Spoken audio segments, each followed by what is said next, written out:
It's wonderful to see all of you. Many who come quite regularly, some who have come this evening or this morning in the West as a rare appearance. Welcome, special welcome to them. Special welcome to my friend Srinath, who is our team, who is a member of our webinar team, but he is unable to attend normally. Today he is with us. Welcome, Srinath. Thanks, Swamiji. Usually I join through YouTube. Yes. And also I don't turn on the video. Only today I turned on. Yes, yes. So, Yeah, that's fine. Perfectly fine. There are many who watch the webinar later. Yeah, and also, actually YouTube also I can join. Yeah. Oh, right, on YouTube. Though you are there at the same time, you won't show up on the screen. Today we have used the Zoom link, therefore we are able to see you. Right, I understand. Because I had another Zoom just finished from 8 to 9. So that's why I happened to join the same thing. Oh, that's wonderful. Oh, yes. Very nice, very nice. Okay. So we should be starting in another 30 seconds.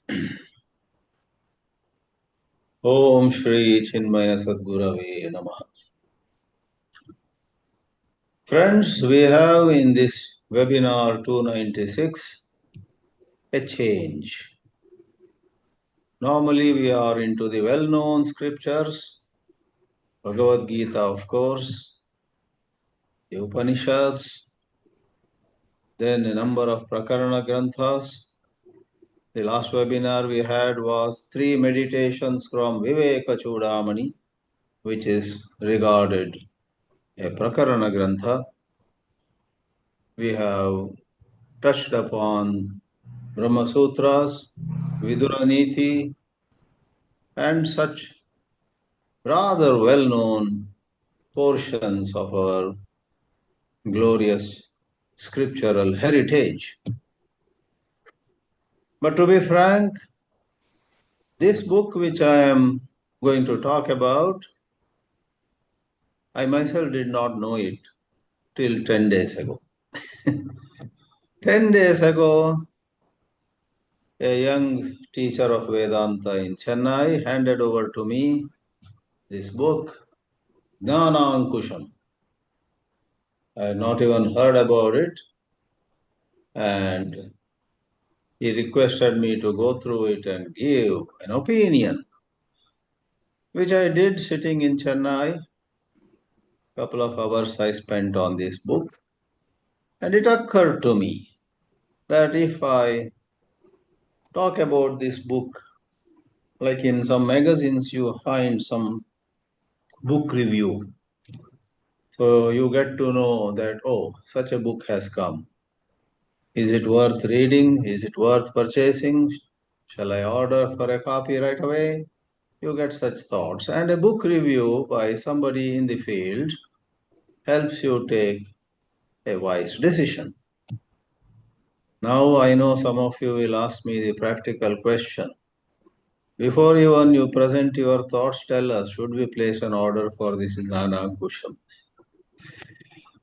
To be frank again, I do not recommend it warmly. However, if there are one or two among you who wish to lay your hands on every book in Vedanta connected with spirituality, then go ahead. Otherwise, let me be cautious. I would not wish to raise big hopes about the value of this book, and later you should not get disappointed. So I would rather discourage you first, and then if you pick it up, you may say it's not as bad as Swamiji portrayed it. It's pretty good.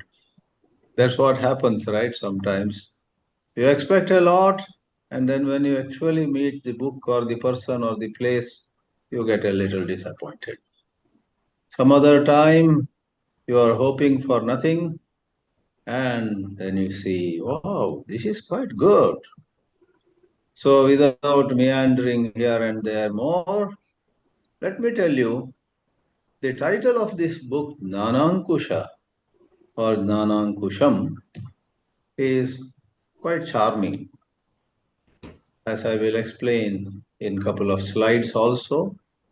The idea is, all said and done, it is wise outlooks, healthy attitudes, and spiritually well-informed ways of seeing situations that actually can help us control our mind. Ankusha literally is that tool with which a mahout sitting upon an elephant controls the powerful animal. If the elephant goes in some wrong direction, it's the ankusha, that tool which he uses, translated as a goad, Goad. With that, he pierces it or maybe causes a little injury to it. I'm sure it's an art, and the elephant comes around. And this title is very thought provoking. More than any particular practice, which has a place of its own, our being well informed. We must know what is happening, and we must have access to certain other ways of seeing a situation by which we will be able to keep our mind calm and balanced. And if we did not have access to those other healthier outlooks, we might boil and boil, stay agitated. We might be filled with negative emotions, and ultimately it would do a lot of harm. Many a time, more than an outer situation, our not looking at it in a proper way causes tremendous sorrow to us. With this, let's enter the uh, text proper, in a manner of saying, certain nitty-gritties, certain specifics about, oh, where did this go? Oh, about this scripture. Apparently, this is a very old scripture. Not much is known about who wrote this and when exactly this came into being and so on. And let me show you the first slide at this moment. There are just a few, 6 or 7 slides. Here it is. Welcome to webinar 296, Glimpses of JNANANKUSHAM, the Goad of Wisdom. One picture shows the goad to be quite artistic.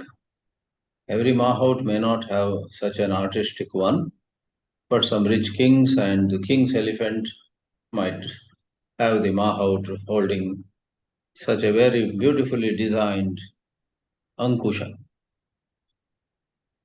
To apply ankusha in a figurative language is to bring something under proper restraint. Something is going out of its way, something is going off balance, you bring it under some control. So that is also called applying ankusha. Nirankusha means somebody who is uncontrollable. Sometimes a dictator who doesn't listen to anybody, who goes by his fancies, is described as, oh, this king, this president, this prime minister, this leader is ruling in a nirankusha way. Nobody is controlling him, and so on. So Jnanankusham is not much of a text really. I would say the material and the matter I found in this book is rather meager, rather less. There are not many very inspiring inputs. However, there is a advice in Vedanta circles. Somehow or the other, stay within the field of Vedanta works. Do not get distracted. As you know, there is a famous shloka where the final line is Nayet kalam Vedanta chintaya. You must spend your time in Vedanta contemplation. If the well-known, celebrated works look a little monotonous or you are a little bored with them while acknowledging their greatness, for a change, go to a text which is less known. That's what we are doing in this webinar. As we wrote in the synopsis that must have come to you in the invitation over email, we hope that a few glimpses of this JnāNāNKUSHAM will be like a fresh breeze in the garden of Vedanta. So, about this text, what came to my hands 10 days back in Chennai, as I mentioned, is this publication by what is called the Adyar Library and Research Center in Chennai. It is part of Theosophical Society. Most of you surely know that Theosophical Society, which was started towards the end of the 19th century, Madame Blavatsky, then perhaps the second or third president was Annie Besant. There was also a great leader of those days, Leadbeater, and later on, quite eminent people have been heading this Theosophical Society. Jiddu Krishnamurti spent many years, something like more than 10 years, from the age of 11 or so.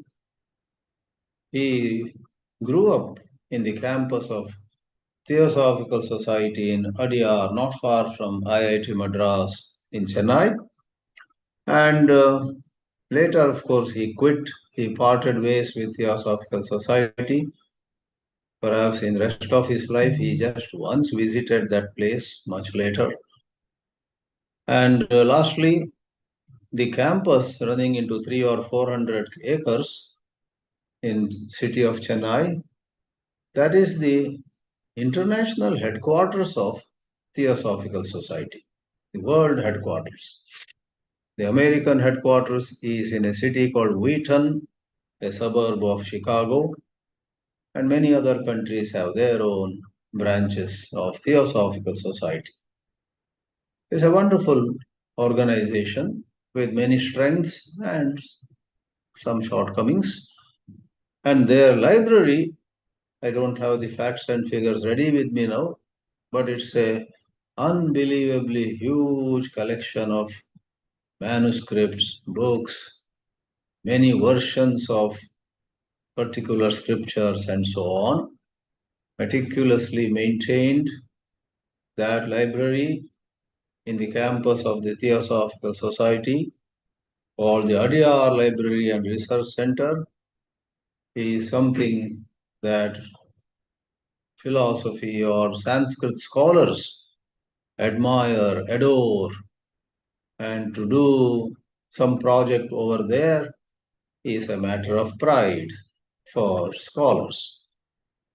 So apparently, about 10 years ago, this Radha Raghunathan took up the work. She collected two manuscripts of commentary on JnāNāNKUSHAM and then put together everything in a little booklet. It's worth reading, definitely, but sorry to say, at least as at present, I am not very impressed by the composition. It's not so lucid, and the translation also needs much improvement. maybe there will be a second edition where there will be a translation which immediately makes sense to the reader.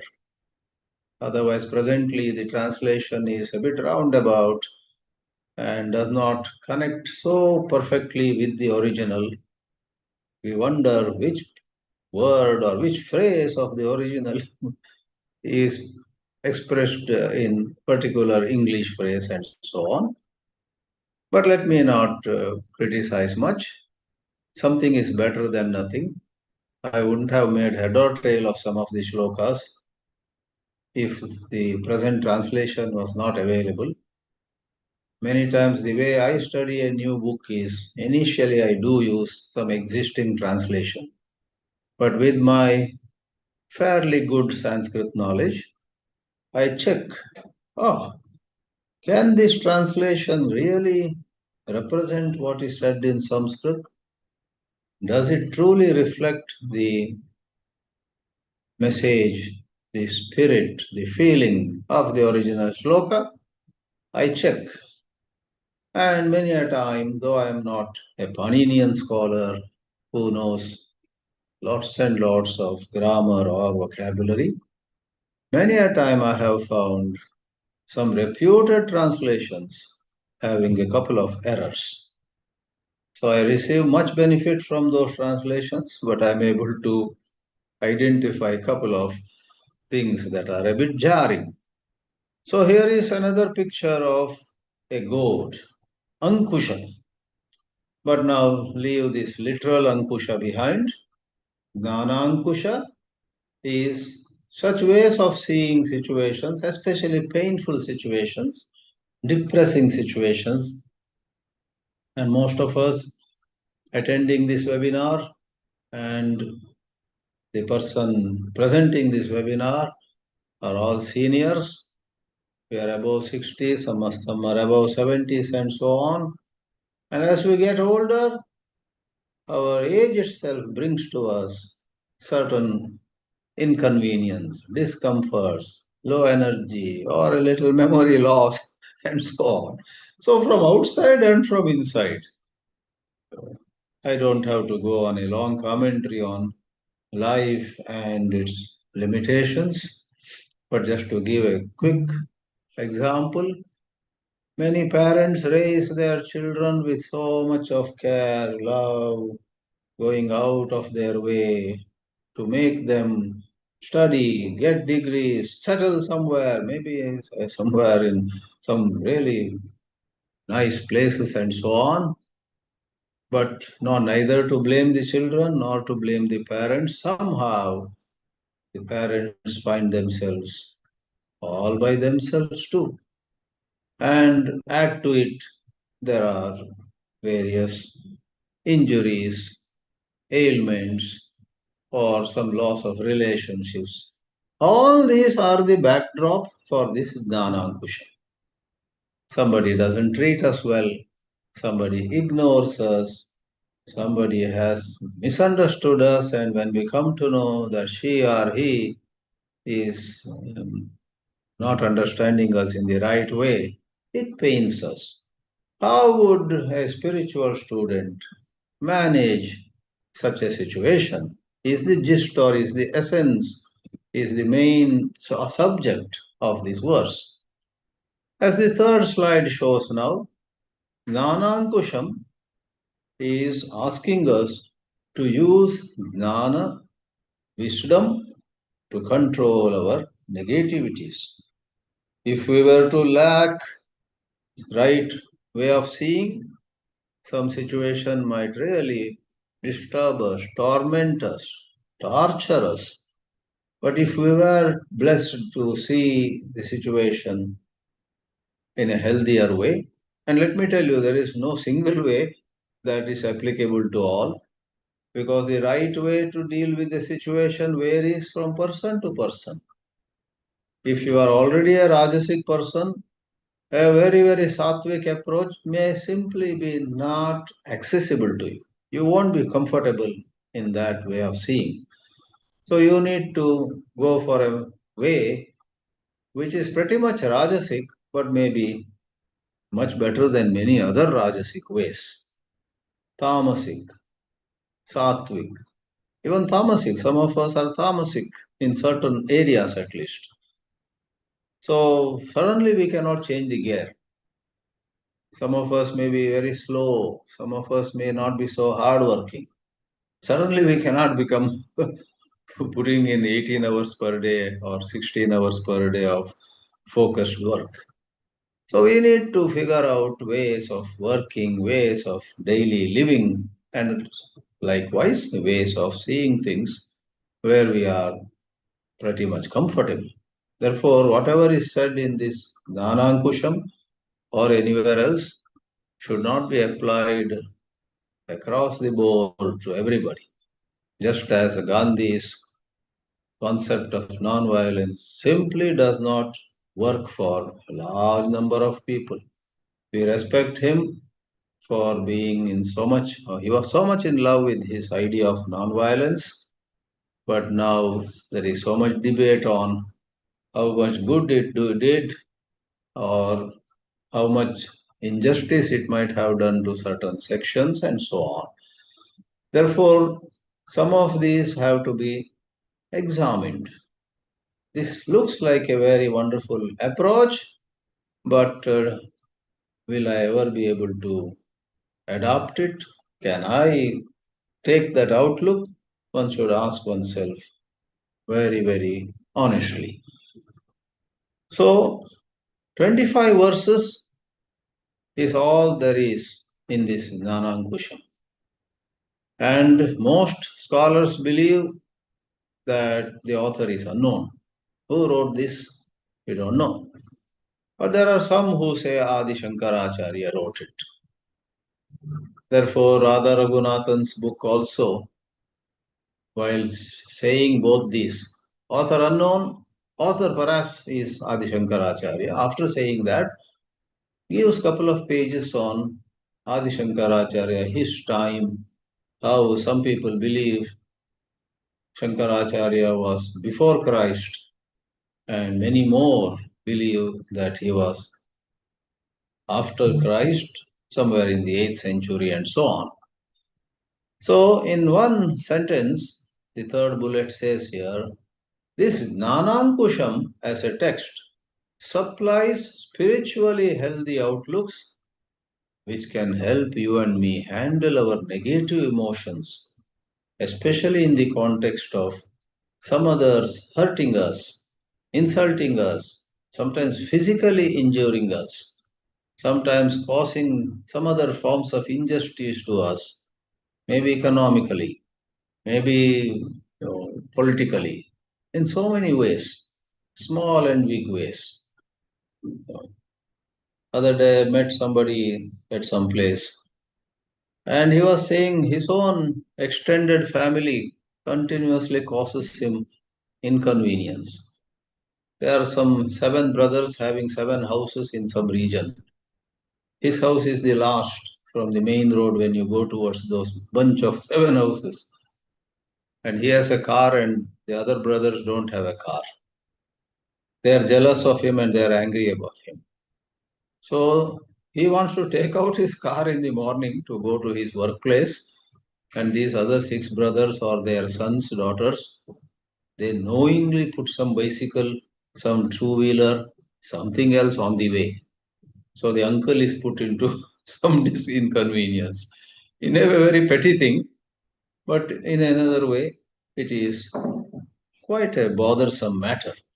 So small or big, what are the possible outlooks? Spiritually healthy outlooks. So we take 1 or 2 examples in original Sanskrit itself, but I must say once more, to my eyes, the Sanskrit doesn't look so lucid. And what is more, in the edited publication of Theosophical Society or DR Library, I already found a couple of grammar errors in the Sanskrit itself. The problem is the old manuscripts sometimes are not readable also. And then there are multiple manuscripts. One palm leaf set has one reading, another set of palm leaves. Those days proper paper also wasn't there some centuries ago. Things were written on leaves of some tree, and even the script, not necessarily today's Devanagari, some Brahmi, some Telugu, some Bengali, some Malayalam, and there are so many scripts that are not in use these days. So there are a number of scripts, and many of you know there is a whole subject called manuscriptology. You can do MA and PhD also in that. How to read manuscripts, how to protect and preserve manuscripts, and a lot of allied topics. Therefore, I don't blame the editors or those who painstakingly worked and brought out this publication in 2017. I don't have the moral right to criticize them, but I did find there were certain spelling, typing errors, and grammar errors, and so on. So, without delay, let me share with you the first selected verse, which is the first of the 25 verses too. It goes in a meter, some 12 syllables in each quarter. And as the editors rightly say, more than half of the shlokas in this text, having 25 shlokas, are in this particular meter. It is not the more common Trishtup, not at all Anushtup. Anushtup, or just the last verse which we have selected, is in Anushtup. 8, 8, 8, and 8.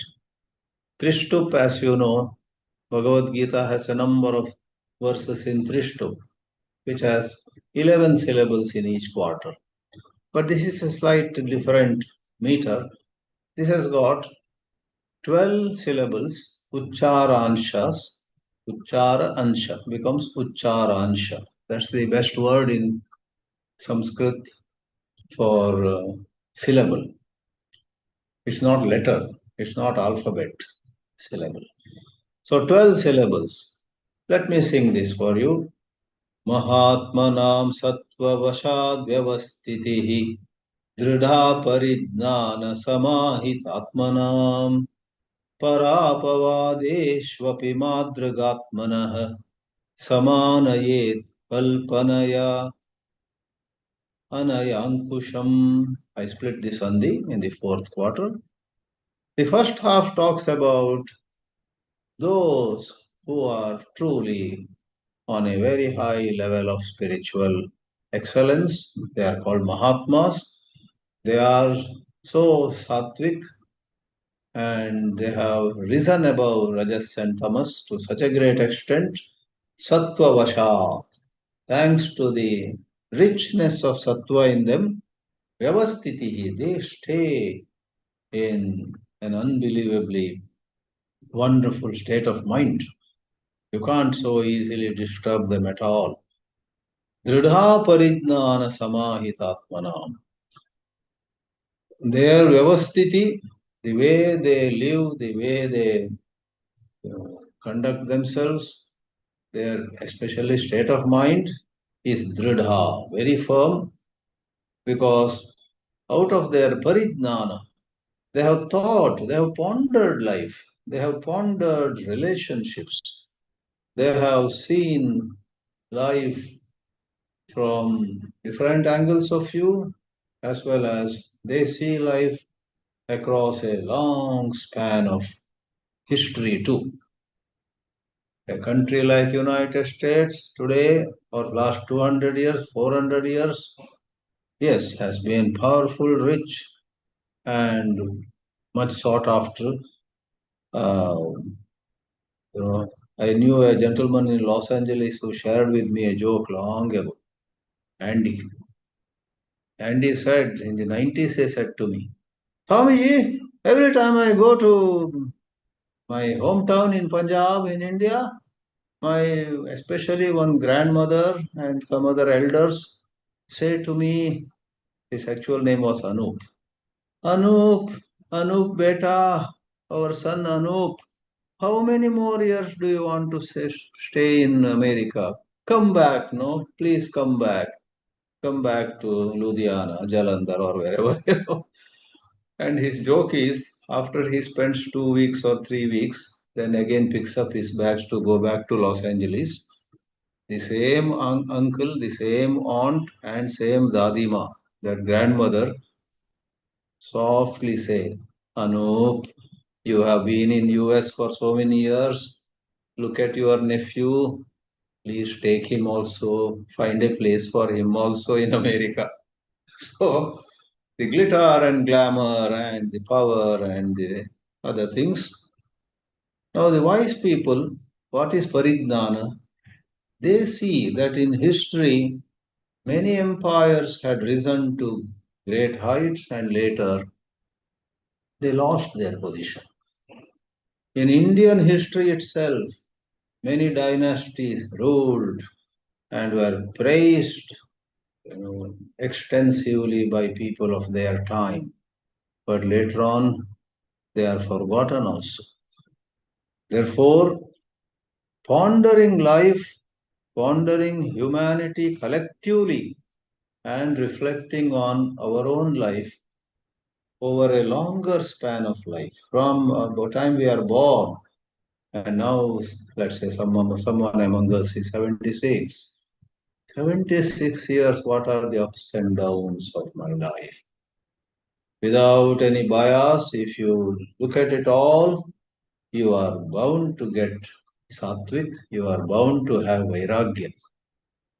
If you are attached to a particular period of your life, some 10 years, your sunny days where you really shone and you had the best of times, and you just remain attached to those 10 years, that would be not very healthy. See the whole. Parijnana means the whole knowledge.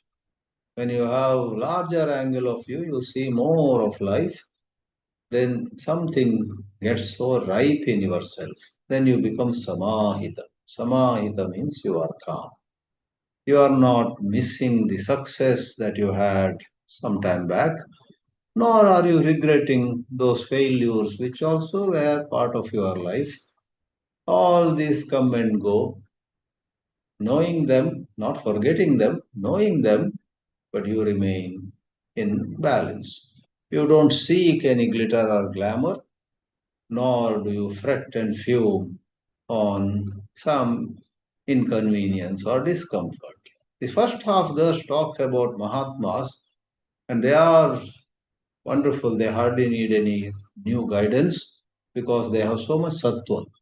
But the third quarter, see the word Madrag Atmanaha. Madrag means, see in Sanskrit, Tadrak means like that. And Madrak means like me. So someone like me needs guidance. I am not so sattvic, the author, whoever says it.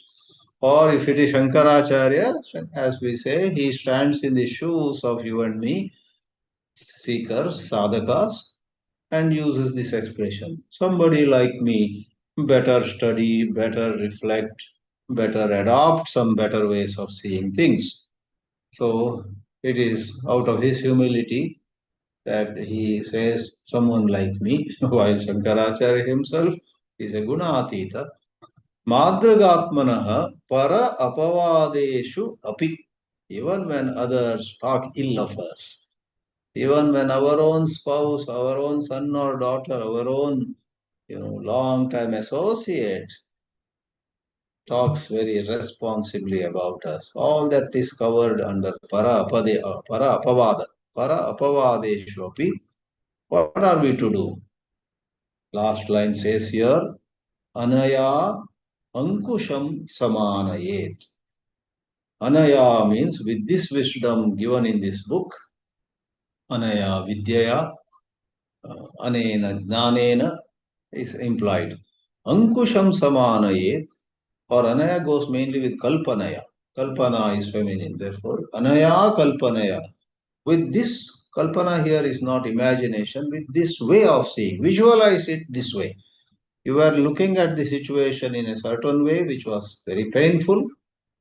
Have a different kalpana, different, in a way, imagining, but visualizing. Then samanayet. you bring it back to calmness. That is the very purpose of this whole text. Let's see a second example. I jump to the 6th verse, which was supplied in the synopsis also.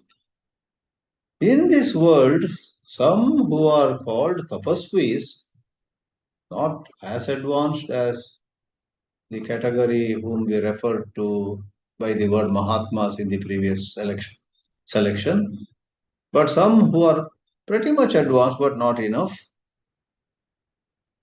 The shloka says, even fairly advanced spiritual practitioners become helpless and are distracted by rajas and tamas.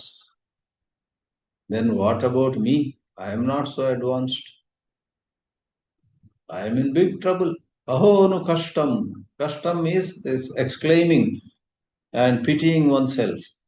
So the shloka goes again in the same meter with 12 syllables. Aho nu kashtam yadi me tapasvino rajastamobhyam vivasha vicheshtitah hiteshu mudha iti chenna me kripa dvishatsu dhingmam ayathartha vadinam. In this world, fairly, not very advanced. The very advanced ones have no trouble, but they have trouble, but they bear with it with great outstanding ability. But fairly advanced tapasvis, alas, here and there become distracted. Vicheshtita, vichalita, there is another word elsewhere. Vivashaha, they become helpless. When rajas and tamas pull them out of their balanced state, they are watching it, but helpless. You know. Years ago in 1988 or so, those days, two-wheelers were so common. I was riding behind what they call pillion rider on a two-wheeler in Bangalore. A Yuva Kendra member was riding. He was driving. We went through a very crowded street in Bangalore.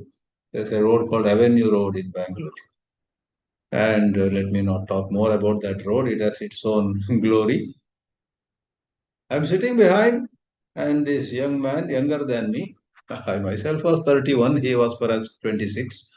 So he's showing, and I'm watching. I'm also watching what is ahead. In front, there are old people, cycles, one or two cows all come on that road. And in spite of both of us seeing what is in front, he gently hit some animal. And then we stopped. Nothing happened. Nobody was much hurt, but people were embarrassed. Ah, who is this young man who hit this cow? The cow also was not much hurt. We again started off. Then I asked him, Ganeshan, I was watching that cow coming to the middle of the road. You too were watching, right? Yes, I was watching. I was very much watching, he said. I said, then why did you hit? I don't know. I don't know. I was watching in spite of my watching. So that is so with many vices also. People who smoke, people who take a lot of tea or coffee, people who get up late, people who, in spite of resolving 100 times, I will tomorrow onwards live in this way. Very next day or same evening, again they take a cigarette or they break their own rule, even though a part of them is watching. That is called vivasha. Vasha means when you make a rule and you have the ability to go by the rule.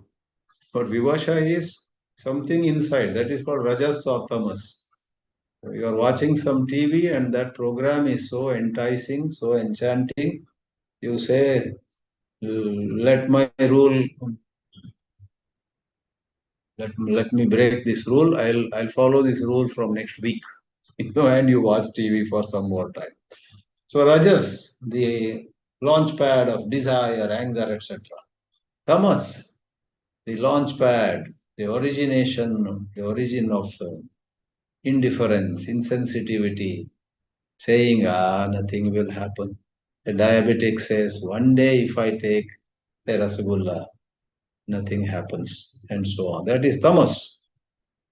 Rajastamobhyam tapasvinaha api vivashaha bhavanti vicheshtitaha bhavanti. And what about me? I am not a tapasvi. I am trying to become a tapasvi, says the author, and I get deluded. There are some true well-wishers,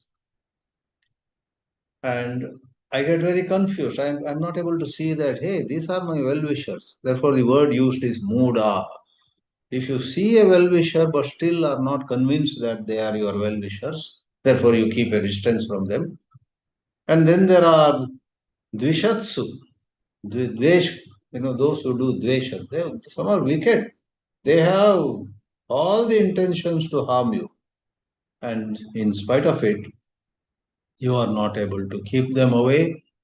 And on a higher level, we are required to have no hatred towards them, but na kripa. That kind of being compassionate is not possible for me. I hate them. If they hate me, I also hate them. The higher Sattvic philosophy says never hate anybody. Hate the deed, Gandhiji said, not the doer. Don't hate any person. If you want, say what you did is wrong. About you, I have nothing to say. But this act of yours, this deed of yours, these words of yours are not acceptable. But that's not easy. Therefore, I don't know whether I read it. Let me read this once. Aho nu kashtam yadi me tapasvino rajastamobhyam vivasha yad vicheshtitah hiteshu mudha iti chenna me kripa dvishatsu dingmam ayathartha vadinam. Dhing means it's originally dikhara. Fie upon me. What kind of man am I? Yatharthavadi is Satyavadi. Ayatharthavadi is I am a liar. Leave alone deceiving others. I am deceiving myself day in and day out. With nobody else involved, I decide to do japa, and halfway through the japa mala, I think of watching a WhatsApp video. These days, there are new ailments on the media. So I am not true to myself, leave alone keeping my word with others. Dik, fie upon me. Therefore, this translation is my translation, improving upon what was given in that book to make matters easier. I am in big trouble indeed. Aho custom. If even fairly advanced spiritual practitioners become helpless and are distracted by rajas and tamas, I, on my part, get so confused when true well-wishers approach me. I find it hard to stay firm in compassion when wrongdoers surround me. My compassion goes for a toss, and for their wrongdoing, I also, you know, become a wrongdoer. See, there are super sattvic people. Sri Ramakrishna Paramahamsa was one such person during his sadhana days. He was getting a bit popular because of his very, very spiritually minded disposition. Rani Rasmani, who was either the owner or a managing trustee of the Dakshineshwar temple, Kali temple, she actually noticed that this Gadadhar Chatterjee, I guess, is not an ordinary person, very what. So she had great respect for him. So some other priest in the complex or in the campus of Dakshineshwar temple in Kolkata was so jealous. Once Ramakrishna was meditating in the afternoon, sitting on the floor, and this other priest came from behind and kicked him on the back. And Ramakrishna fell to the front, pretty physically hurt and pretty much mentally shocked, embarrassed. Maybe a little bit of reaction arose in him, but he perhaps looked at Mother Kali, and it is said he right away resolved, I'm not going to tell anybody, I'll bear with it. Mother Kali perhaps has some purpose in putting me through all this. So that kind of high level also is, in fact, mainly this JnāNāNKUSHAM talks of very high levels of converting evil to good, looking at wrongdoers also with compassion. And as some examples come a bit later, if somebody does wrong to us, in this text an approach is given where we see some good in it. Yeah, he hit me, but it is for my good. Maybe it is an opportunity for me to test how much titikshā I have. Let me not stand in judgment about that guy, but let me see how strong I am, how stationed or established I am in my forbearance, titikshā, etc. Such thoughts are given.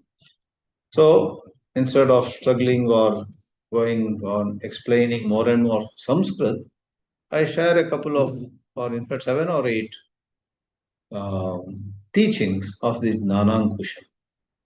In the second verse, it is said, my efforts at remaining sattvic bring benefit to me, no doubt about it, but they bring benefit to others also who trouble me. So this is one way, this is one of the jnānānkushas. If you and I cannot come under or adopt this disposition everywhere, some occasions we must do it. And it is true, if we are able to take this viewpoint, there is no doubt that it will benefit us as well as others. Those who trouble us once, twice, or 3 times they do, then they sort of look within. In Maharashtra, there was this saint, Sant Eknath, and again some jealous so-called priests around him wanted to disturb his tapas. Every morning he was going down the steps towards a pond or maybe a flowing river to take bath. After that, he would enter the temple and offer prayers. So some wicked people kept a man, paid him little money, and whenever this Eknath comes up after taking bath, spit on him. For every time you spit, I will give you so much money. And somebody for money's sake did that. Once, twice, thrice, 4 times, maybe some 10 times. Eknath takes bath, walks up the steps. Just as he completes the steps that he has to climb again and come back, somebody spits on him. Again he goes and takes bath. At the end, the man who had agreed to spit on him for some money feels so bad about himself. What am I doing? What has this Eknath done to me? He has not harmed me. Just because somebody has paid money, should I do such a heinous act? So that man's heart is transformed. He seeks forgiveness. It's a real life example. And Sant Eknath, they say, said to that man, oh no, it's all right, it's all right. Because you spat on me so many times, today I earned more punya because taking one bath in this auspicious pond itself brings punya. I took bath so many times today, took a dip rather, and I collected more punya. I must thank you. Something like that, and he goes to the temple. Not our cup of tea. However, it's good to have these in a corner of our mind. As I said while introducing the text, you and I have to figure out always what is within Swadharma. Gandhiji's non-violence also, the way he defines, so the other cheek, if somebody slaps you on one cheek, might apply to 1% of the population. It doesn't go, it's not practical for 99% of people. It will lead to a lot of injustice and so on. But the teaching by itself is true. Yeah, who is that? Jesus Christ also in Sermon on the Mount spoke that. So Gandhi's non-violence and Sermon on the Mount and the Christian world in a very compartmentalized manner follows it. Otherwise, a lot of Christian countries at the government level do a lot of violent things. But yeah, the churches continue to preach all those compassion, non-violence, and so on. Let's not go to sociology or politics or political science for that matter. So, the first selection, verse 2, is we try to see that becoming sattvic is good for all. Rajas may settle the score. Rajas may see that some justice is brought to the scenario. But Rajas has its own undesirable side effects. Many people are hurt, more damage happens. We burn each other's house. We go for the so-called tit for tat, and in the process, so much uh, death, various forms of loss happen. The third verse also has an interesting thought. Why blame others if they are jealous of me? Why blame others if they want to cause harm to me? I must blame my own deeds of past births, which make me behave in Rajasic ways. How they behave should not be so much of my concern, but how I react. Do I react with broad minded outlooks or with very, very narrow, prejudiced, biased ways which resemble their ways, trying to oppose them? I am also becoming like them, and so on. This is some reflection which the text gives us. Thirdly, verse number 5, if my mind harbors malice towards others who are bent upon hurting me, how am I different from worldly people? Many a time we justify our Rajasic behavior saying, you know what he said, you know what he did, first he did this, and then what I did followed what he did. But this shloka says, so maybe the other person threw the first brick at you, the other person threw stones at you, then you threw, maybe, yeah. But if you also throw stones at them, how different are you from him or her? It's a question to be thought over. Don't follow any of them literally, because if you follow literally in this world, people may, you see, you may be able to bear in some situation, but they will damage, they will injure your family members, your, if you are a teacher, your students, if you are a student, your teacher, everybody they will, it can lead, as we see today in today's world at some places, large scale genocides also take place. Thousands and thousands are killed, and let me not mention the forms of cruelty, forms of barbarian ways in which humans behave. So these are not to be applied everywhere blindly, mechanically. Some of these are highly applicable in one's personal sadhana. One is doing some meditation every day, some vrata, japa, and so on, and certain nuisances, certain disturbances, etc., have to be handled in this way.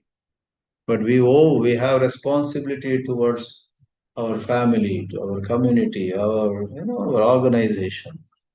Because of some high idealism that I have, I should not let the family or organization pay for it. So there has to be a lot of thinking about these things.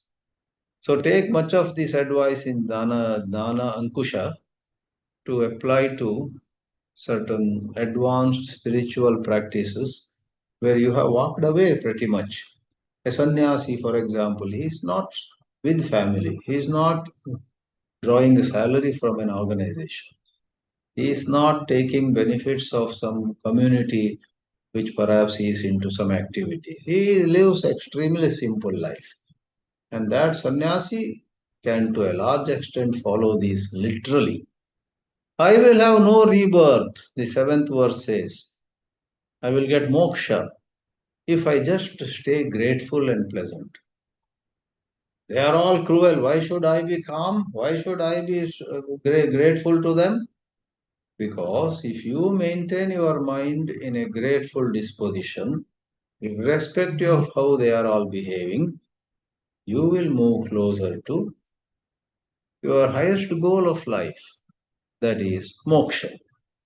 There is nothing selfish about it. Purely for moksha, if you keep your mind calm, there is nothing adharmic there, provided it's consistent. It's in all situations. Sometimes we follow a rule only when it's convenient, or we quote a rule to advise somebody. And when it is our own discomfort, we don't follow that rule. That is not admissible. That is not acceptable. Pretty much going towards the close of this webinar. Quickly, in 10th verse, we have a very wonderful teaching. Who will receive their ill will if I were not existing? A very strange thought, though. Has ill will, somebody is behaving badly, and they are taking it out on me. So this person has this suggestion. Think about it as by being the target of their ill will, you are serving a higher purpose. Those people shout at you, they injure you, but maybe a little later they introspect and maybe they slowly change. You provided a setting to them to give vent to their negative energies and they slowly give up wrong ways. As the famous saying goes, every saint has a past, every sinner a future. And sinners change, sinners become dharmic people when they come in touch with very sattvic people because their own conscience, if not immediately, a little later, has a high likelihood of advising them to leave those wrong ways. Those who ridicule me serve a purpose, says the 12th verse. Their actions test me. This I mentioned before. When somebody ridicules us, it's for me a test. A test is given to me free of cost. See, if you can get your blood tested, if you can get your pathology tests done free of cost, are you not happy? So likewise, if my patience, my goodwill, my sattvic state of mind are all put to test by some people who treat me ill in wrong ways, they are giving me a test and test result free of cost. So the shloka gives an metaphor. If what others do doesn't disturb me, then I am closer to a tree that is not shaken by strong winds. There's a Subhashita which says, be like the sandalwood tree which doesn't get poisonous even if a very poisonous snake sits upon it, coils around the tree for 10 to 12 days at one go. A very poisonous snake coils around some branches of a tree. Afterwards, it moves away. But the sandalwood tree doesn't become poisonous. You cut a little piece, smell, it has the sandalwood's fragrance. Chandanam na vishayate. There is a line in Sanskrit Subhashitas. Chandanam na vishayate. Sarpena avrataha api. Savrakshaha. Lastly, my tormentors are doing a great service to me. They are reducing the burden of my past karma. This everyone knows. All Sanatana Dharmis know this way of thinking because their grandmothers, their parents would have said at some point, okay, some papakshaya happened. We suffered, no doubt, but some papa of our past life has been exhausted. This papakshaya, decay or lessening of past wrongs on our part, past karma, is a expression often used by a little traditional, little orthodox Hindus. Let me wear the splendid ornament of forgiveness, the 21st verse says. Forgiveness is a ornament, abharana. Let me wear it. And that can happen when someone throws harsh words at me. So we conclude this webinar or presentation jumping to the 25th, which is the last verse. And that's the only verse which is in the short, most common meter called Anushtup. Sarvata paridhavantam mano matta matangajam jnānānkusha vasāt nītva punah panthāna mānaye. So making the translation simpler, see mano matta matangajam. This manaha, the mind, as the translation says, your deluded and uncontrolled mind running in all directions, sarvataha paridhavantam, is like an elephant in rut. Matangaja is elephant, Matta matanga jaisa mad elephant. Bring it under control. Punaha panthanam anaye. Bring it back to the right track. How? By using the goad, ankusha of spiritual wisdom back to the course of right behavior.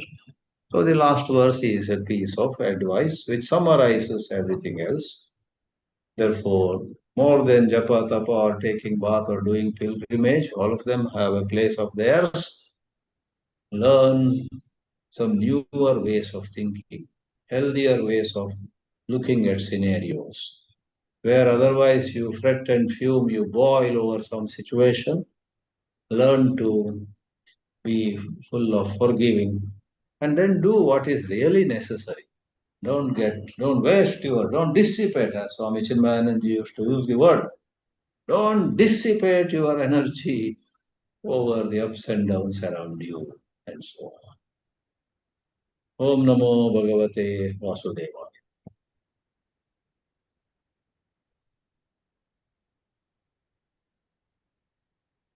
Please feel free to ask a question or make a comment or come out with some suggestion and so on. All right.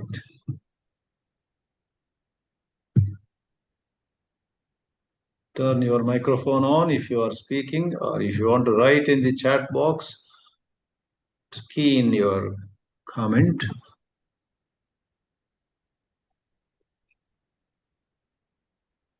Yes. Oh, some have said Hari Om and Namaskar and so on. That is greetings. So who is going to be the opening batsman? Subramanyam is ready. Yes. Just more of a comment. Yeah. You know, it is like you said, everybody is different, and how they, from at a sattvic or rajasic or tamasic. Correct. So on a practical level, how to Correct. change your personality, I find it sadhanas like yoga, pranayama, meditation, and at the end of the day, reflect on your activities and observe yourself. Step back from your own mind, observe your own mind, Correct. and more of a self-critique and how you can improve over a period of time. That subdues the sympathetic system, and the way you react will change. That's what I find useful. I thought your comment. Yeah, very, very well said. Did you use a medical term, sympathetic nervous system? Huh? Yes, like sympathetic means you reactive, reactive. Oh, Parasympathetic is very calm, and that's the meaning. I come across that word in some books here, sympathetic nervous system. Yeah. So the word sympathetic means reacting. There. Yeah, very reactive. Parasympathetic is changed to non-reactive and more calm, like our personality has changed, I think. I'm very clear that every advice is not meant for everybody, for the simple reason that everybody simply doesn't have the ability, leave alone practicing a certain advice. A lot of people do not even understand that advice.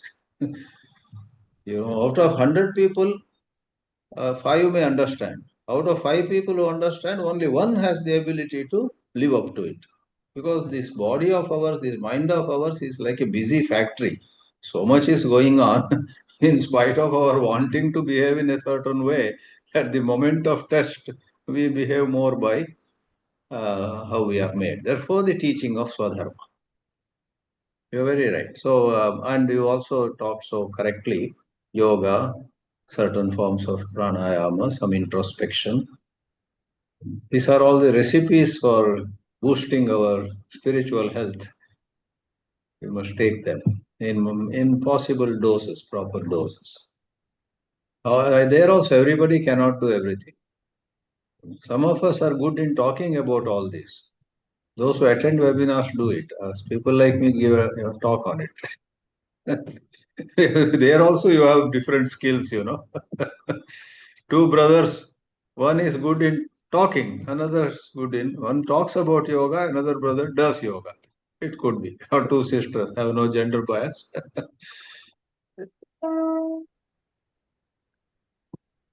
Thanks, Swamiji.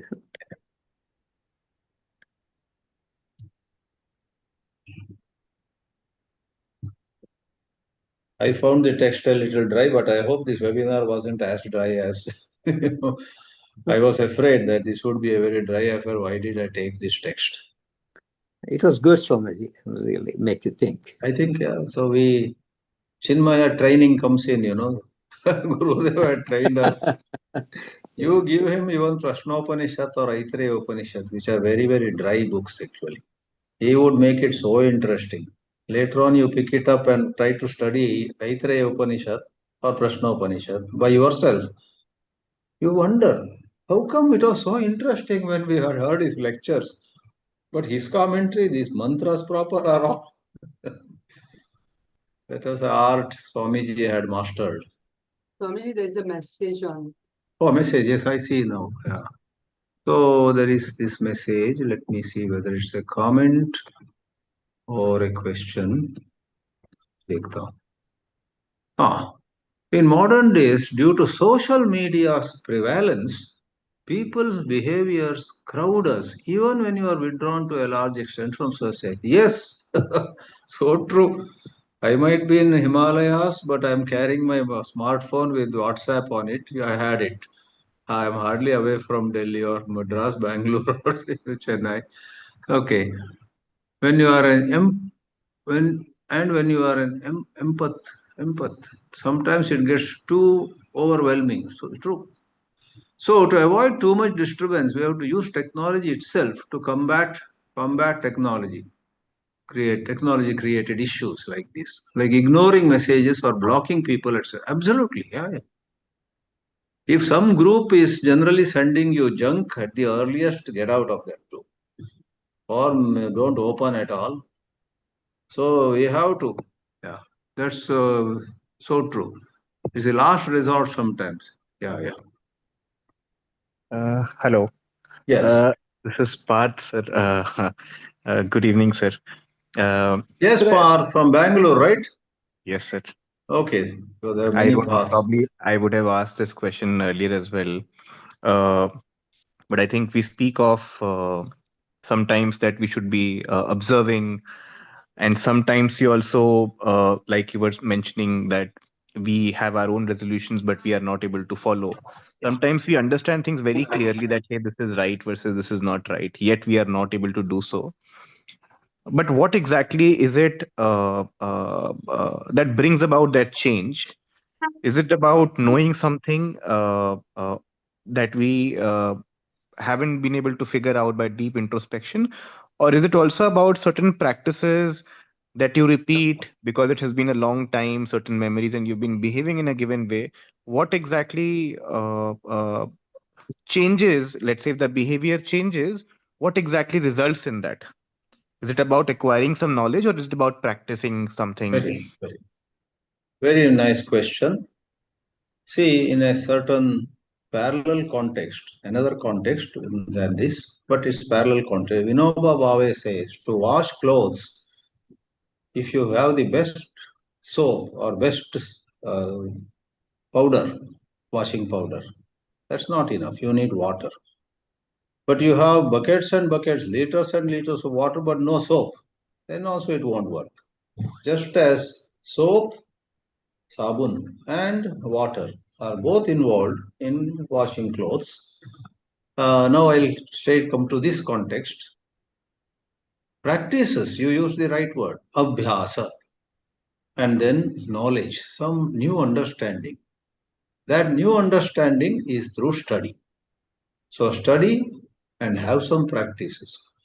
If you only study, you will be writing articles, you will be giving speeches, people will appreciate you, but your own personal life will not be having the fragrance of, that self-control.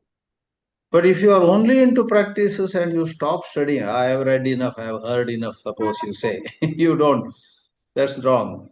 Even if you have heard 1,000 lectures on Gita, don't stop listening, maybe reduce. If you have heard so much, once a week at least, hear a talk on Gita. So Sri Krishna has answered your question. There also one Parth had asked Sri Krishna.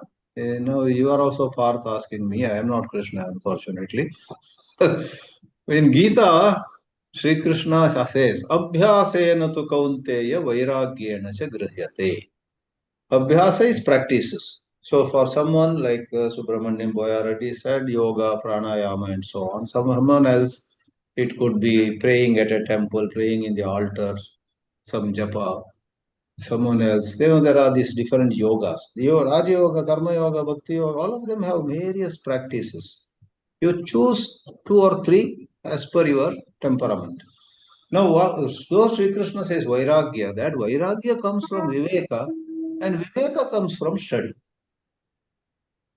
Viveka, in Tulsi Ramayana, which I don't know more than 1%, there is a famous saying quoted by all speakers. Binu sat sang vivek na hoi. Vivek doesn't happen unless you are into satsanga. Satsanga is either in the physical presence of some pious people or studying. You read Gospel of Sri Ramakrishna, you read Vivekananda's works, or any other. There are so many teachers. That's the good news we have. We have so many teachers ready to help us. But we must take out our begging bowl and hold it before Buddha. Something will fall into that. 10 minutes, if you study, a thought might give you a new direction. So, Padne say you get Viveka, then Viveka will lead to Vairagya. Sri Krishna says this, Abhyasa and Vairagya should together act. So, practices and being available for some new learning. In moderate measure, you have responsibilities, your job, your family. So, 10 minutes, 20 minutes a day, have some little study. If you are tired of Sanskrit and all these traditional ones, there are wonderful books in plain English, plain Hindi. Nowadays, there is one Acharya Prashant. He talks on Gita, a lot of modern touch, modern illustrations, and very straightforward. So, hardly quotes any Sanskrit. Mostly he talks the teachings of Gita, taking some liberty also. So, you could have a variety. Understood. Thank you. Oh, welcome, Parth. Hope you will come to the retreat. Drop in this way, month end. 24th, I remember. If I 24th remember. evening it starts, 26th it ends. Sure, Parth sure. was a student at Varanasi Rajghat Besant School many years ago. So we know each other somewhere from 2005 or 6 or 10 or 11. Maybe 2010, 11 we got close, got to know each other more. 15 साल बीत गए, देखो कितना fast चलता है समय. Okay, last question, last laugh for the evening. Mrs. Chopra is laughing, smiling very happily. Mother, so nice to see you, Mataji. Smiling away. It's because of your magic, Swamiji. Ah, And my sister is also here, Vinita Chopra from San Francisco. She has started attending your webinar. very happy to know that. Oh, great. Okay, she's on another connection. Yes, Vinita. Correct. From there, from San Francisco. From San Francisco. ठीक है, बहुत अच्छा. यहाँ देख रहा हूँ. Very happy to see you. You are in the Bay Area or San Francisco Old City. Your mic is off. Doesn't matter. From the Bay Area, Swamiji. Right. Yeah, I know. I'm familiar with that cluster of cities. San Jose, Los Altos, Palo Alto, Santa Clara, Fremont. I'm in the East Bay, Swamiji. Oh, near Walnut Creek. Berkeley, a little yes. northeast. Yeah, wonderful. All those are great, wonderful areas. Berkeley, yes. There is one town there. There's the same name as capital of New York. What's that? Albany. Correct. Yeah, Albany Yes. also is somewhere there. Yes. Which is in New York State. That's the capital, Albany. Yes, Swamiji. वहाँ एक दो बार आए थे हम, not much. I'm more active in the San Jose and around. Yes. Okay, I shouldn't to be personal now. So, very nice. Anyone wants to say something? Prasad Garu is silent today. Prasad Vepa. Swamiji, there's one question on. Oh, really? Yeah. Does studying and practicing mean the same thing as studying and internalizing? Of course, it does. But when you use the word practice, it sort of highlights certain things to be repeatedly done for internalizing. Yeah. Internalizing it is, but like you do japa to internalize bhakti. You read about bhakti and you say, I want to be a bhakta. I want to enrich my bhakti. Then do a practice.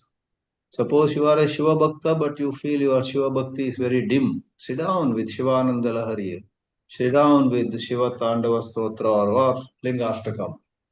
Recite it 10 minutes. That is practice. But that connects with internalizing. Then the bhakti that you deeply appreciated while reading something, while hearing somebody, becomes your inner state. You become more and more bhakta by that practice. Practice involves doing something repeatedly. Prasadji wants to say something? Hari Om, Swamiji, always enjoy your talks. I was also a little bit kind of took me back nostalgically because I grew up in Adyar. So I used to regularly walk to the Theosophical Society with my father. And I also went to Besant Theosophical School. So that's all very familiar. So it kind of, I felt very nostalgic. You're talking about Krishnamurti and his spending 10 years there. So all those names, Annie Besant, Ledbetter, felt very nostalgic. And wonderful. I never knew this, though we know each other for 30 years. Yeah. I grew up in Adyar. See, we make the mistake. Moment we know somebody's mother tongue is Telugu, we put him somewhere in Telangana or Andhra Pradesh. But you spent years and years in Chennai. Yes. From that is so with many people. Right. Correct. Very nice, Prasadji. Very nice. Thank you. Also have you have a lot of reverence for Jiddu Krishnamurti and what great teacher, wonderful. Yeah, correct. A great depth in certain things it is. But some other areas maybe we will not accept him fully. Yeah. That is San Francisco also. I think in 92 or so, that is, I think, one of the last public talks that he gave in the Bay Area, in San Francisco. Yeah. It must be 86, before 86. He died in February 86. Maybe 85 or so. Maybe in the 80s, yeah. Ojai, he used to come every year and spend months in Ojai. Right. Los Angeles. Died also in February 1986 in Ojai. Okay. Yeah, I think I meant to say like in the early 80s. Yeah. Right. So nice sharing all that you have shared. Okay, namaste to everyone, and we'll meet again another time. Hari Om. Namaste, sir. Hari Om, Swamiji. Hari Om.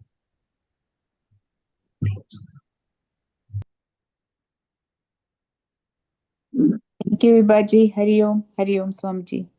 Hari Hari Om. Om, Swamiji. Hari Om, Vibhaji. Hari Om.